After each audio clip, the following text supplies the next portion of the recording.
Estuvimos juntos en la primera edición de este libro, que ahora lo vamos a presentar, pero también, además de hablar de esta tercera edición de este libro, que es No robarás, vamos a hablar de la situación económica y financiera de nuestro país. Juan Carlos Careza, gracias por haber venido. Gracias, Jorge, por la invitación. Es un gusto siempre estar en tu programa. Bueno, vamos a mostrar esta tercera edición, Juan Carlos. Sí, la tercera edición. Tercera edición de No robarás. Acá lo estamos mostrando. Claro, 2003 fue la primera, la que vos estabas refiriéndote recién. 2003. 2005 la segunda y ahora 2018 la tercera, con un agregado, porque tiene incorporado todo el recorrido de la deuda externa del 2003 hasta el 2018 inclusive, hasta antes del Fondo Monetario Internacional, porque ya el libro estaba en edición.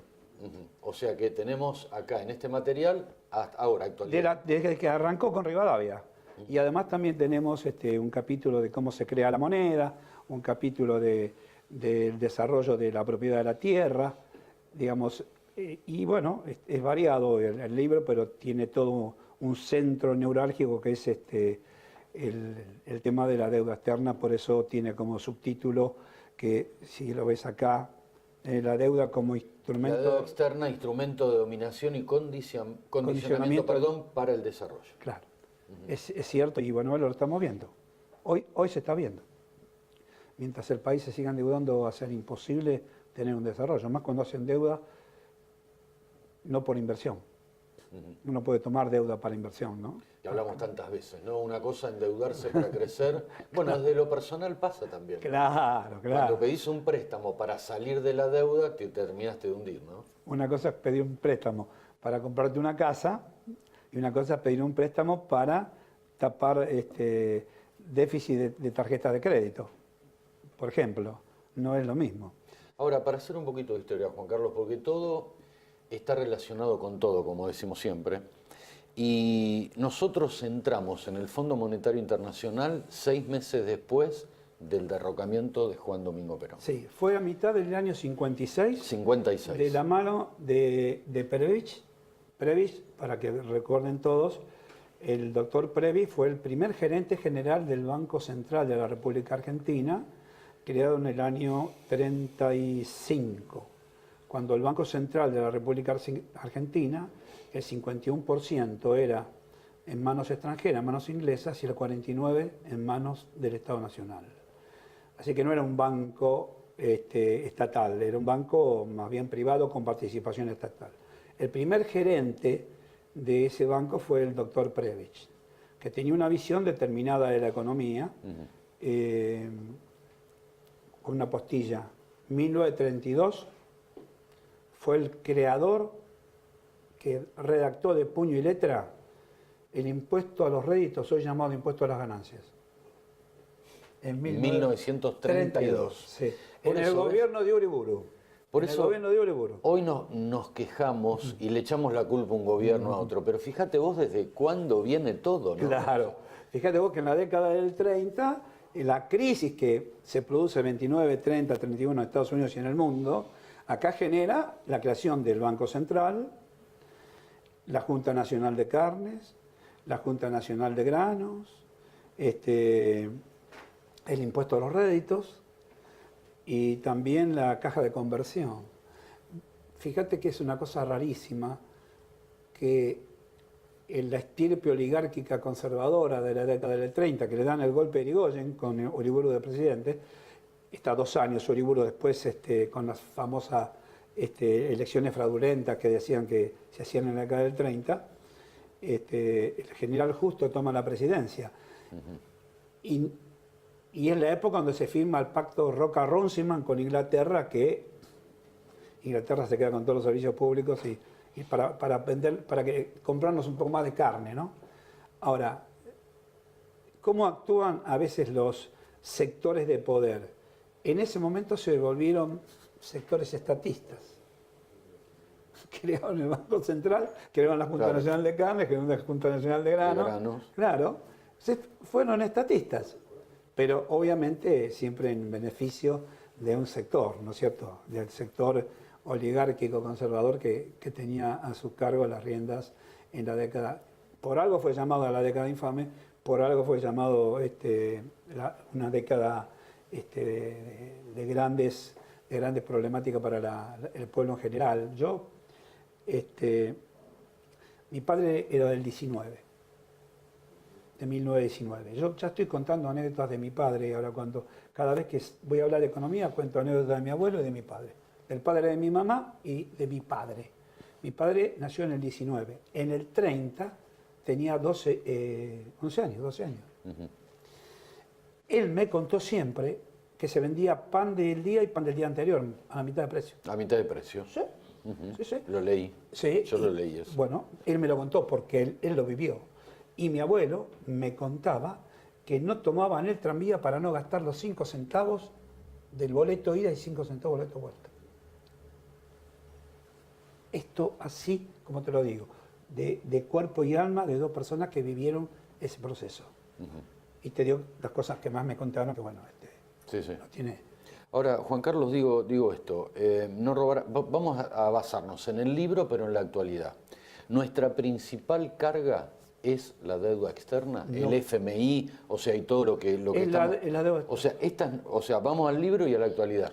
Digo, es nuestra principal carga, decís vos. Hoy hay un artículo, si ustedes quieren entrar, no lo dice Juan Carlos Bacareza, lo dice Stico, el doctor Stico en Infobae, por día va creciendo 290 millones de dólares la deuda. Es impresionante, impresionante. Nosotros ya tenemos de deuda privada, que es la que debe el Estado, más la que deben las provincias, la que debe algún municipio, y los particulares y empresas que tomaron dinero del exterior, sí. y tenemos más o menos 250.000 millones de dólares. Es imposible de pagar. No se puede pagar. Ahora, ¿cuál es el freno? Porque la persona que está del otro lado dice, bueno, ¿cuál es el freno a todo esto? O sea, incrementar el PBI, exportaciones, Bueno. limitar importaciones, la balanza comercial. Es eso. Bueno, Te ¿dónde? explico. Mira, a ver. Si yo me endeudo en pesos, soy el país y me endeudo en pesos, en última instancia puedo emitir y pagar en pesos. Cuando yo me endeudo en dólares, yo tengo que conseguir dólares Total. para pagar. Vamos a suponer que yo no pague el capital, que lo renueve, pero sí me van a hacer pagar los intereses. Hay 3 formas de conseguir dólares en el mundo: endeudamiento, inversión o exportación. O exporto mucho, más de lo que importo, entonces me quedan dólares. O vienen, invierten, pero no en especulación, no en LEVAC, invertir de inversión. La inversión es enterrar a la inversión. Sí, sí. No sé, que me pongan una planta eólica, lo que fuera, Exacto. pero inversión. O en minería, industria. Y la otra es el endeudamiento. Porque a nosotros nos faltan siempre dólares. Argentina tiene lo que se llama restricción externa. Nosotros consumimos más dólares de los que ingresan al país. Exactamente. Claro. Vos fíjate, el año pasado tuvimos exportaciones por 55.000 millones. Y se calcula que para que estemos nivelados tenemos que llevar a 90, 100.000 millones de dólares. Por eso no le pasó al gobierno anterior, al principio de su mandato, hasta el 2011, no tuvieron este problema, porque exportaban casi 85.000 millones por año por el precio de la soja. Claro, exactamente. Cuando se cae el precio de la... Claro, valía mucho el trigo, mucho el maíz, mucho la soja. Cuando se le cae el precio, comienza el cepo. ¿Por qué tienen el cepo? ¿Por qué no te dejan comprar para ahorrar? Te cobran más caro si viajas y te ponen recontra trabas por el dólar. Porque no había dólares. Cuando el mundo se le vino en contra. Claro, O sea, cuando la soja de 7.60 fue a 3.60, se acabó la magia. Eso que dice que no fue magia, no, sí, fue viento de cola, que no va a ser magia. Ahora, ¿qué tenía que haber hecho la administración anterior? Cuando se le fugaron 87.000 millones de dólares, te aviso, a la administración anterior. En el momento de tener esa ventaja de dólares, tenía que haber comenzado una transformación industrial interna que nos permita importar menos.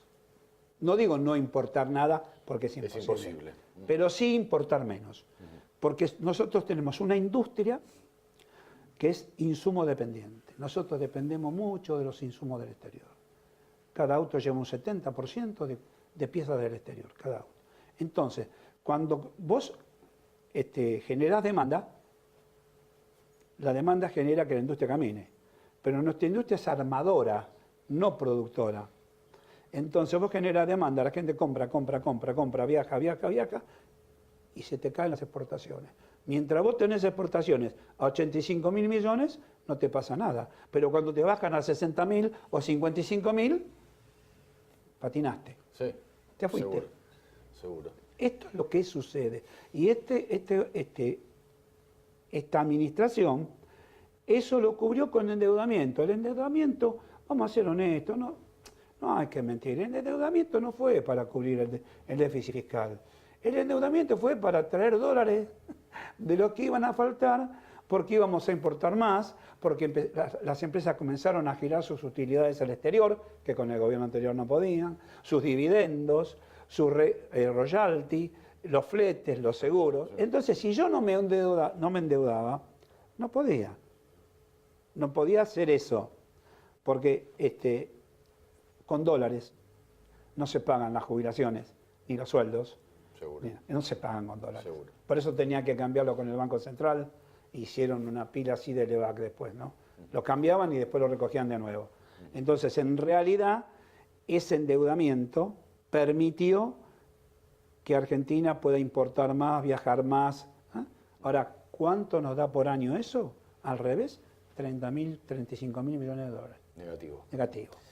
Bien, siempre tan claro como siempre, valga esta redundancia, Juan Carlos. El último toque. El último. En el 16 se atesoraban 1.000 millones de dólares por mes. La gente compra, lo guarda en el colchón, en la caja de seguridad, por mes. En el 17, 1.500.